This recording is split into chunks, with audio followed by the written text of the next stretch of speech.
তোমার, খুব সুন্দর হাত দুটো। বাহ বাহ বাহ। এই বোকাচোদা খানকে ছেলে বুড়ো, তুই আমার মালে হাত দিয়েছিস? বলছি বস, একটু ভিতরে আসবো বস। হ্যাঁ হ্যাঁ, ভিতরে আয়। বলছি বস, একটা পার্টি আছে, জাপানি তেল কিনবো বলে এসেছে, ভিতরে ডাকবো ওকে? হ্যাঁ হ্যাঁ, ডাক যা। আচ্ছা ঠিক আছে বস, বাইরে দাঁড়িয়ে আছে, আমি গিয়ে নিয়ে এসছি ওকে।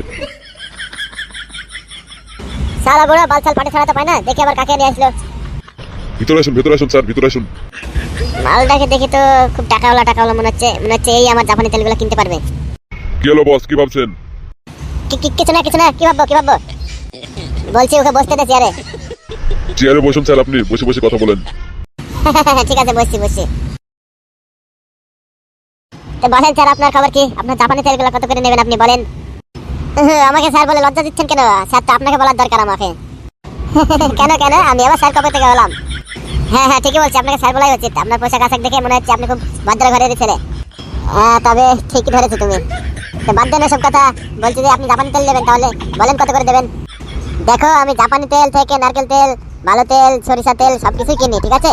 কিন্তু তার মধ্যে উন্নত মানের হচ্ছে জাপানি তেলটা খুব ইম্পর্টেন্ট বেশি আমার কাছে। আর আমি জাপানি তেল কিনবো বলে এসেছি এখানে, তাই বলছি যে কত করে হলে বেচতে পারবেন আপনি? আপনার দামটা বলুন আপনি।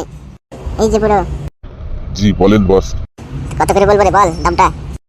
আপনি যা বললেন সেটাই বলবেন, এই যে 5,000 টাকা একদম, ওটাই হলে দিতে পারবেন, আর দিতে পারবেন না বলে দেন। তাই বলছিস? ঠিক আছে, তাই বলে। কি ভাবছেন বলুন, আপনি কত করে দিতে পারবেন? বলছি যে স্যার, একদম 5,000 টাকা হলে দিব, যদি নিতে পারেন তাহলে নেন। কেন নিতে পারবো না? একদম 5,000 টাকা হলে দেবেন, তাহলে দেবেন না, তাই তো? ঠিক আছে, আপনাকে ওই 5,000 টাকাই দিব। আপনার গোডাউনে যত জাপানি তেল আছে সব আমি কিনে নেবো। কিরে বুড়ো, দাম খুব কম বলে ফেললাম লাগছে, আর একটু বেশি করে বলতে তো, বুঝলি তো? হ্যাঁ ঠিক বলেছেন স্যার, ও তো একদমই রাজি হয়ে গেল। তো বলেন কবে নিয়ে যাবো মালগুলা? মালটা কাল নিয়ে যান স্যার। আজকে আমি মালটা হিসাব করে রেখে দিই, হিসাব করে আপনাকে জানাবো, তারপরে কালকে এসে গাড়ি লোড দিয়ে নিয়ে যাবেন, ঠিক আছে? হ্যাঁ হবে না কেন, কালকে নিয়ে যাবো। আচ্ছা ঠিক আছে, তাহলে এখন আমি আসি, আপনারা ভালো থাকেন, ঠিক আছে? থ্যাংক ইউ স্যার, মালটা আমাকে বিক্রি করার জন্য। ওকে স্যার, ঠিক আছে, এবার আপনার মালগুলা আমি কিনবো এবার থেকে। তাহলে আসি স্যার, কালকে টাইম মতো চলে আসবো, ঠিক আছে? আপনি হিসাব করে রেখে দেন। আচ্ছা ঠিক আছে, আমি হিসাব করে রেখে দেবো, আপনি এসে নিয়ে যাবেন কালকে। আসি তাহলে। ঠিক আছে, যান স্যার, টাইম মতো চলে আসবেন। আরে বুড়ো, মালটা তো টাকাওয়ালা মাল ছিল রে, বুঝে শুধু দাম বলতে তো, বুঝলি তো? দামটা একবার 6,000 টাকা বললে ভালো তো, 5,000 বললে আমার 5,000-এ রাজি হয়ে গেল। আমিও তো তাই ভাবছি বস। বাদ দে সব, যা হওয়ার হয়ে গেছে। আর 5,000 টাকা দাম কি কম নাকি? 5,000 টাকা তো ভালোই দাম দিয়েছে। এই বুড়ো, জি বলেন বস। ওই মানসুরাকে বলাই তো হিসাবটা সেরে ফেলতে, আজকের মধ্যে যেন হিসাবটা হয়ে যায়, কালকে আবার মাল নিতে আসবে, যেন হিসাবটা যেন বাকি থাকে না, ঠিক আছে? যা তাড়াতাড়ি যা। ঠিক আছে বস, যাচ্ছি। আর কাল থেকে আর দুটো মেয়ে বেশি করে রাখিস কাজে, ঠিক আছে বুড়ো? কেন বস, আবার কিসের বেশি রাখবো মেয়ে? কেন রে বুড়ো, দেখলি না আমার মালগুলো সব কাল বিক্রি হয়ে যাবে, তাহলে মাল কোথায় পাবো? যা, আর দুটো মেয়ে বেশি দেখে তাড়াতাড়ি মালগুলা বেশি করে তৈরি করতে বলগা। ঠিক আছে বস, দেখবো। মানসুরা, তুমি হচ্ছে একটা লক্ষ্মী মেয়ে মানসুরা। তুমি যেদিন থেকে আমার কাজে লেগেছো সেদিন থেকে আমার উন্নতি আর উন্নতি মানসুরা। এই জন্যই তো তোমাকে আমার মনের মধ্যে রেখে দিয়েছে মানসুরা। যাই মানসুরার সঙ্গে দেখা করতে হবে আমাকে। এই যে মানসুরা, আজকে আমাদের জাপানি তেলগুলো সব বিক্রি হয়ে গেছে। হ্যাঁ গো, সত্যি বলছি, তোমার তো বিশাল ট্যালেন্ট, তুমি একবারে অনেকগুলো জাপানি তেল করে রেখে দিয়েছো। তুমি তো ভালোই পারো জাপানি তেল তৈরি করতে। তো বলছি সুন্দরী, আর দুটো মেয়ে দেখো, আরো বেশি করে তৈরি করতে হবে জাপানি তেল, বস বলেছে।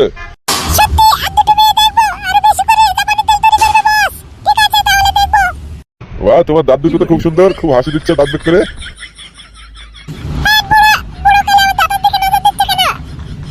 তো দাঁতের দিকে দেবো না, কোন দিকে দেবো নজরটা? তাই নাকি, বাহ।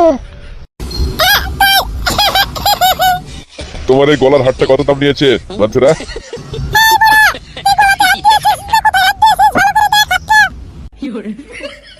সরি মানসুরা, সরি, আমার হাতটা বলতে গেলে চলে গেছিল।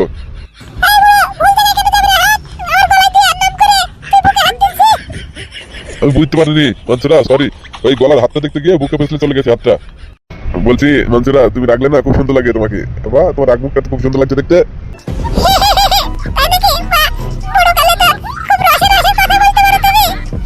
আরে হ্যাঁ মানসুরা, আমার উপরটা বুড়ো হতে পারে কিন্তু ভিতরটা বুড়ো নয়, ভিতরটা কুচে কুকা একবারে, বুঝলে তো? হ্যাঁ তাই। বাহ মানসুরা, তোমার হাত দুটো খুব নরম, এত নরম হাত তোমার, খুব সুন্দর হাত দুটো। বাহ বাহ বাহ। এই বোকাচোদা খানকে ছেলে বুড়ো, তুই আমার মালে হাত দিয়েছিস?